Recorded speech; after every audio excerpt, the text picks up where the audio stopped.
साथियों, welcome to my YouTube channel Mahatma online class पर आप सभी का स्वागत है। उम्मीद करते हैं क्लास से लोग अच्छे होंगे। साथियों, मैं आज स्टार्ट करने वाला हूँ क्लास 12 के हिंदी ऑब्जेक्टिव में। आज 50 ऑब्जेक्टिव लेकर आया हूँ, जिसमें महत्वपूर्ण टॉपिक से उठाया हूँ ऑब्जेक्टिव। चलिए स्टार्ट करते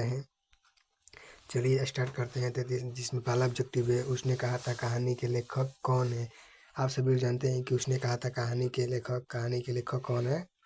कहानी के लेखक है Chandradhar Sharma Guleri. Option number C. चलिए ऑप्शन नंबर 2 देखते हैं। रामधारी सिंह दिनकर का जन्म कब हुआ था। आप सभी लोग जानते हैं कि रामधारी सिंह दिनकर, जिसे राष्ट्र कवि के रूप में भी जाना जाता है, इनका जन्म 1908 में हुआ था। 1911 में अज्ञेय का जन्म हुआ था तथा 1907 में भगत सिंह का जन्म हुआ था। तो चलिए ऑप्शन नंबर रामधारी सिंह का जन्म कब हुआ था?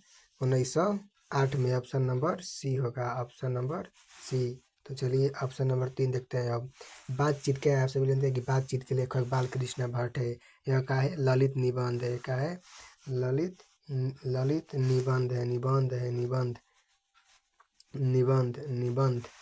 निबंध है। चलिए और ऑप्शन नंबर 4 देखते हैं।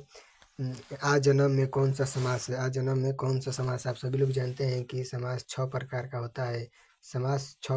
होता है। तत्पुरुष समास, कर्मधारय समास, व्यवहारिक समास, द्वंद्व समास, द्विगु समास, अव्ययी भाव समास। आज जन्म में कौन सा समास है? आज जन्म में आप सभी लोग जानते हैं कि आज जन्म में कर्मधारण समास है। तो चलिए अब फिर ऑप्शन नंबर 5 देखते हैं साथियों। ऑप्शन नंबर 5 देखते हैं। क्रिया कितने भेद होता है? आप सभी जानते हैं कि क्रिया 2 प्रकार का होता है, सकर्मक और अकर्मक।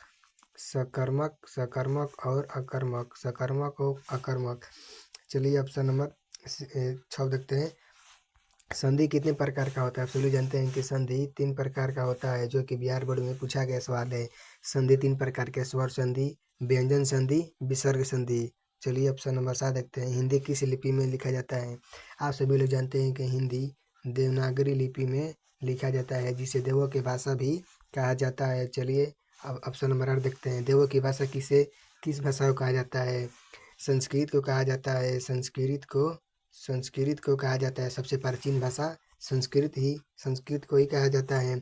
संपूर्ण क्रांति का नारा किसके द्वारा दिया गया था? 5 जून 1974 को पटना के गांधी मैदान में जयप्रकाश नारायण के द्वारा संपूर्ण क्रांति का नारा दिया गया था। 10 नंबर सवाल है। बुढ़ापा में कौन सा संज्ञा है? बुढ़ापा में आप सभी जानते हैं कि संज्ञा 5 प्रकार का होता है। तो बुढ़ापा में कौन सा संज्ञा है? देखिए, मैं ऑप्शन में बहुत थोड़ा ऑप्शन इसमें डाउट है। ऑप्शन इसमें है, ऑप्शन नंबर डी होगा इसमें। बुढ़ापा में भाववाचक संज्ञा है। चलिए नेक्स्ट देखते हैं। जयप्रकाश नारायण की पत्नी का नाम क्या था? जयप्रकाश नारायण का पत्नी का नाम क्या था? आप सभी लोग जानते हैं कि जयप्रकाश नारायण की पत्नी का नाम प्रभावती देवी था। Option number C. कारक के भेद कितने होते हैं? सभी जानते हैं कि हिंदी में कारक 8 प्रकार के होता है। चलिए ऑप्शन नंबर 13। मलिक मोहम्मद जैसी गुरु के नाम क्या था? मलिक मोहम्मद जैसी गुरु के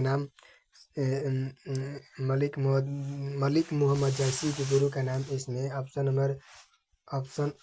नंबर ए होगा, जिसमें शेख मोइनुद्दीन होगा। कामायनी के लेखक कौन है? आप सभी जानते हैं कि कामायनी एक प्रकार का महाकाव्य है। आंसू के लेखक कौन है? जयशंकर प्रसाद। आप सभी जानते हैं कामायनी के लेखक कौन है? जयशंकर प्रसाद, जिसे छायावाद के जनक भी कहा जाता है। तो चलिए नेक्स्ट देखते हैं। भगत सिंह की माता का नाम क्या था? सभी जानते हैं कि भगत सिंह भगत सिंह की माता का नाम विद्यावती था। ऑप्शन नंबर सी। अदर साथियों, यदि ब्लूटूथ होगा तो कान में लगा लीजिए और रिवीजन कर लीजिएगा। तो चलिए देखते हैं, ये हिंदी प्रदीप पत्रिका किसने शुरुआत किया था? हिंदी प्रदीप 1877 में 1877 में बाल कृष्ण भट्ट के द्वारा शुरुआत किया गया था। यथासंभव में कौन सा समास है?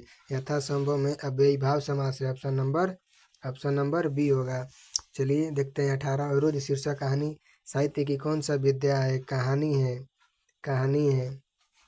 अवरोध शीर्षक पाठ की लेखक कौन है? अज्ञेय सच्चिदानंद हीरानंद वाद से अज्ञेय होंगे। चलिए ऑप्शन नंबर अधिनायक शीर्षक कविता में हरे रचना किसका प्रतीक है? हरे रचना आम आदमी का प्रतीक है। हरे रचना आम आदमी का प्रतीक है। अधिनायक के लेखक कौन है? वाजपेयी जी हैं। तो चलिए ऑप्शन नंबर 20 देखते हैं। ऑप्शन नंबर 20 देखते हैं। इसमें थोड़ा टाइप गलती हो गया है। कवि इसमें होगा कवि शमशेर सिंह बहादुर सिंह ने सोवियत संघ की रूस की यात्रा कब किया था? कब किए थे? 1978 में। पुत्र वियोग कविता किस काव्य से संकलित है?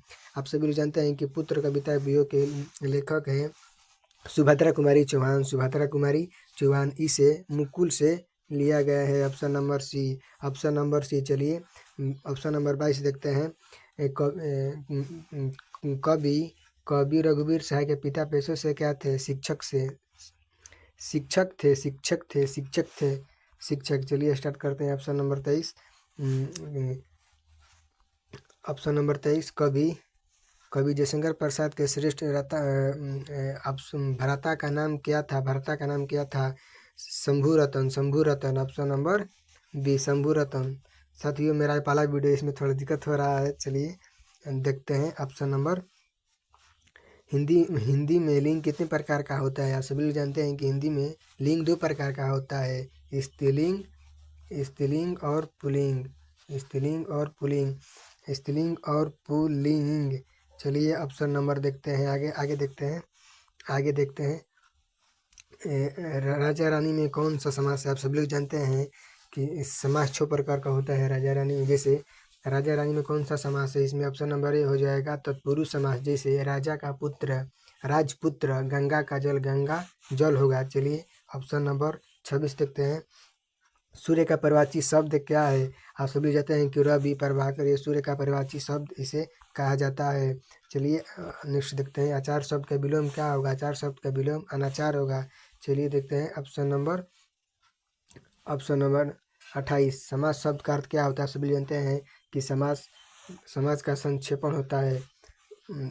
समास का संक्षेप होता है। जैसे राजपुत्र, राजा का पुत्र। चलिए 29 नंबर सवाल लगते हैं। महापुरुष शब्द में कौन सा समास है? महापुरुष में कर्मधारय समास है। Option number 30। लेखक ओम प्रकाश वाल्मीकि के पिता उन्हें प्यार से किस नाम से बुलाते थे? मुंशी जी। लेखक के रचनाकार कौन है? ओम प्रकाश वाल्मीकि। सदानीरा किस नदी को कहा जाता है? आप सभी जानते हैं कि सदानीरा गंडक नदी को कहा जाता है। ऑप्शन नंबर बी होगा। जूठन के लेखक कौन है? Option number B Om Prakash Valmiki. साहित्य लहरी के लेखक कौन है? साहित्य लहरी के लेखक सूरदास हैं। Option number 34। राम बोला किसका उपनाम है? आप सब जानते हैं तुलसीदास का उपनाम राम बोला है। क्रिया का मूल रूप क्या है? आप सभी लोग जानते हैं कि क्रिया का मूल रूप क्या है? क्रिया का मूल रूप धातु है। चलिए ऑप्शन नंबर 36 देखते हैं। जय कृष्णमूर्ति मुख्यतः क्या थे? आप सभी जानते हैं कि जय कृष्णमूर्ति ज़्यादातर भाषण देते थे और वह अधिवक्ता थे। ऑप्शन 36 का ऑप्शन नंबर ए होगा। चलिए ऑप्शन नंबर 37 देखते हैं। प्रेम का पीर कवि किस कवि को कहा जाता है? सब जानते हैं कि प्रेम का पीर मलिक मोहम्मद जैसी को कहा जाता है। इन्होंने पद्मावत कीर्ति लिखा था। लिखा था। चलिए ऑप्शन नंबर 38 देखते हैं। 38 देखते हैं। कड़बक गड़बड़ लिखा गया है, सॉरी। इसमें कड़बक का लेखक कौन होगा? कड़बक का लेखक कौन है? आप सभी लोग जानते हैं कड़बक के लेखक कौन है? मलिक मोहम्मद जैसी। ऑप्शन नंबर ए होगा। एक लेकर एक इसमें थोड़ा ऑप्शन टाइप गलत है। एक लेख एक पत्र भगत सिंह ने किसको लिखा था? हाँ जी, महत्वपूर्ण सवाल है। देखिए ऑप्शन नंबर 39 का इसमें ए हो जाएगा। एक लेख और एक पत्र भगत सिंह ने अपने दोस्त सुखदेव को लिखा था। आप सभी लोग जानते हैं कि भगत सिंह के राजनीतिक गुरु लाला लाजपत राय थे। चलिए ऑप्शन नंबर देखते हैं 40। रामधारी सिंह दिनकर का जन्म किस राज्य में हुआ था? रामधारी सिंह दिनकर का जन्म बिहार में हुआ था। बिहार के बेगूसराय में हुआ था। बिहार के बेगूसराय जिला में हुआ था। सिमरिया बेगूसराय में हुआ था। चलिए ऑप्शन नंबर 40 देखते हैं। पद्मावत के लेखक कौन है? मलिक मोहम्मद जायसी। शमशेर बहादुर सिंह को कवि कहा जाता है। उषा के लेखक कौन है? शमशेर बहादुर सिंह। भगत सिंह को फांसी कब दिया गया था? चलिए यह 42 नंबर सवाल मोस्ट इम्पोर्टेंट सवाल है। भगत सिंह को फांसी कब दिया गया था? इसमें इनमें से कोई नहीं, डी आंसर राइट हो जाएगा। 23 मार्च 1931 हो जाएगा। चलिए 43 देखते हैं। भगत सिंह का जन्म किस राज्य में हुआ था? सब जानते हैं भगत सिंह का जन्म अमृतसर पंजाब में हुआ था। ऑप्शन नंबर बी हो जाएगा। 44 देखते हैं। 44 देखते हैं साथियों। 44 देखते हैं। उसने कहा था कहानी के नायक कौन है? उसने कहा था कहानी के नायक लाना हो जाएगा। लाना हो जाएगा। सूरदास का जन्म स्थान कहाँ है? सूरदास का जन्म स्थान सी दिल्ली में हो जाएगा। Option number B 46। गाल बजाना मुहावरे का अर्थ क्या होगा? क्रोध को बढ़ाना। युग निर्माण करने वाले की एक विशिष्ट शब्द क्या है? युग निर्माता। लो पुरुष कुछ इनमें से कोई नहीं। इसमें युग निर्माता हो जाएगा। टीटी के माँ कौन थी? टीटी के माँ आप सभी लोग जानते हैं रोज कहानी के नायिका मालती थी, जिसे 11 बजे शाम रात तक काम करना पड़ता था। चलिए 2 सवाल बचा, इसे भी देख लेते हैं। मानक की माँ का नाम क्या था? मानक की माँ का नाम ऑप्शन नंबर सी बिसिनी हो जाएगा। बहन का नाम था मुन्नी। मानक के सिस्टर का नाम क्या था? मुन्नी। चलिए ऑप्शन नंबर 5 घ का उच्चारण स्थान क्या है? घ का उच्चारण स्थान का है। साथियों अगर वीडियो अच्छी लगी है तो लाइक कमेंट शेयर जरूर करें। मेरा पहला वीडियो अगर कुछ भी गलती हो गया तो माफ़ करना। सब्सक्राइब कर लीजिएगा। महात्मा वाला